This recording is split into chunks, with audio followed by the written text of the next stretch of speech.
Assalamualaikum warahmatullahi wabarakatuh. Sahabat beriman rahimakumullah. Inilah beberapa peristiwa teguran Allah Subhanahu wa taala kepada Nabi Muhammad Shallallahu alaihi wasallam yang dicatat dalam Al-Qur'an.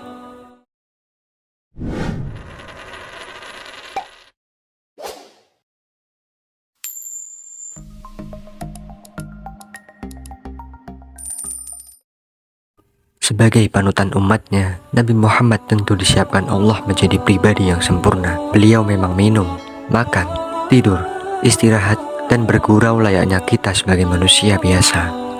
Akan tetapi, ada batasan yang ditetapkan Allah kepada beliau, namun tidak kepada kita sebagai umatnya.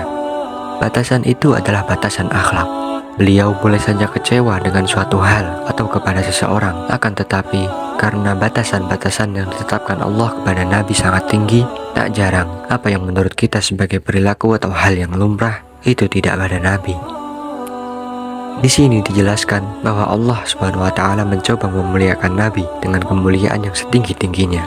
Beliau sebagai uswatun hasanah atau panutan yang baik tidak sama seperti kita. Standar akhlak yang tinggi itulah yang membuat Nabi beberapa kali ditegur Allah Subhanahu wa taala.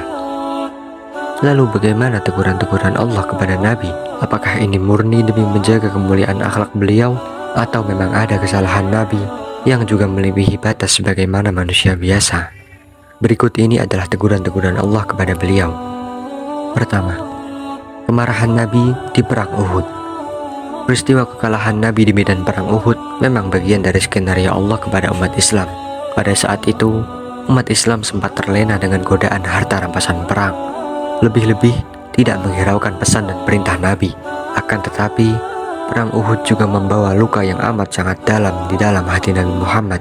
Karena sehingga Allah, Sayyidina Hamzah, paman Nabi yang dikenal sebagai salah satu pejuang Islam, paling gigih dan paling ditakuti musuh, terenggut jiwanya dengan cara yang tidak manusiawi, yakni dimutilasi.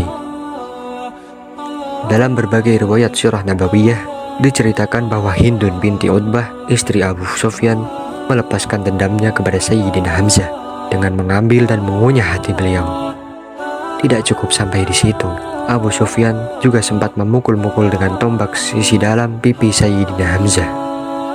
Nasib para syuhada lain juga sama menyedihkannya dengan Sayyidina Hamzah rahimahumullah ajma'in.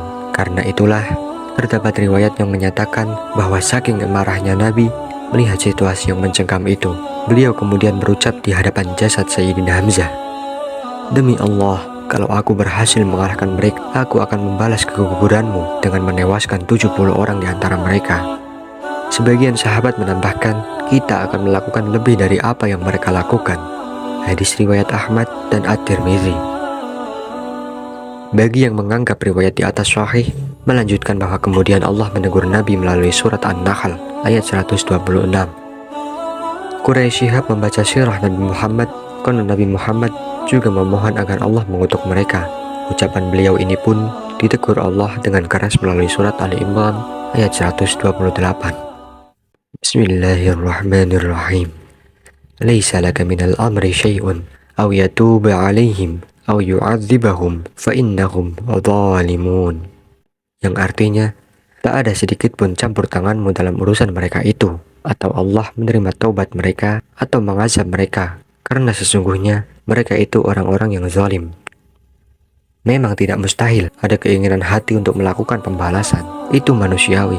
Akan tetapi, karena berhubung beliau adalah manusia paling mulia akhlaknya, maka hal demikian dianggap kurang baik oleh Allah Subhanahu wa taala.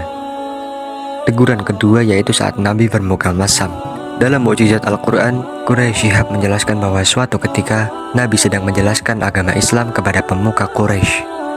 Di tengah-tengah perbincangan, tiba-tiba masuk seorang yang buta, yakni bernama Abdullah bin Ummi Maktum, sambil bersuara keras, "Muhammad, Muhammad, ajarkan aku sebagian yang diajarkan Tuhanmu."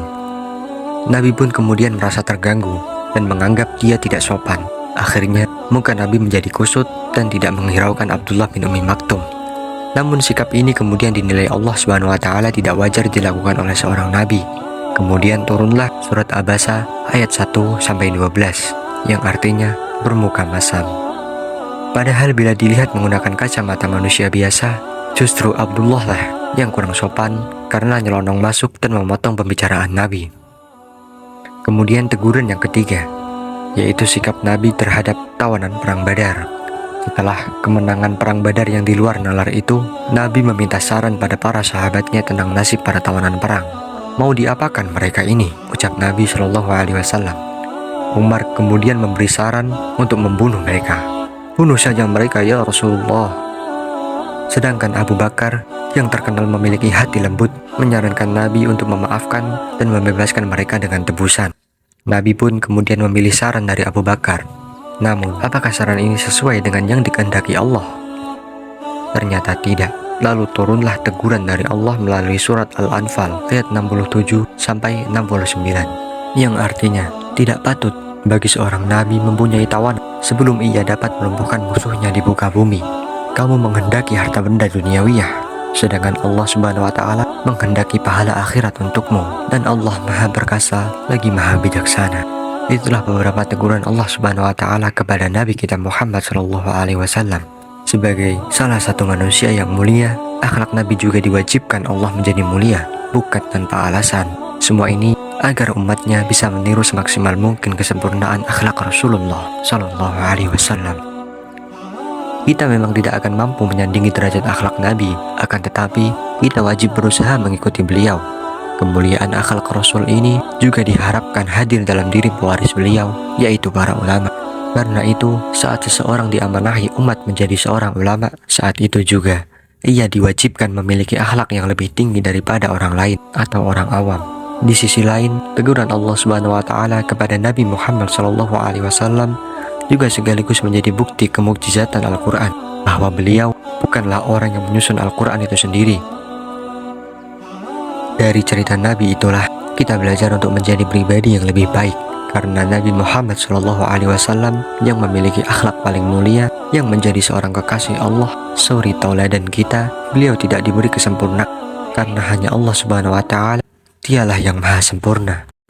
Jadi teruntuk kita kaum muslimin, umat Nabi Muhammad Shallallahu Alaihi Wasallam, jika saat ini kita sedang ditegur oleh Allah Subhanahu wa Ta'ala, jangan sampai kita berkecil hati, jangan sampai kita berputus asa, karena itulah cara Allah Subhanahu wa Ta'ala untuk menambah ketakwaan kita dan menjadikan kita salah satu hambanya yang mulia. Semua itu Allah lakukan karena Dia sayang kepada kita, tidak ingin kita menjadi salah seorang yang memiliki noda hitam di hatinya, tidak ingin melihat kita berbuat buruk karena keburukan orang lain.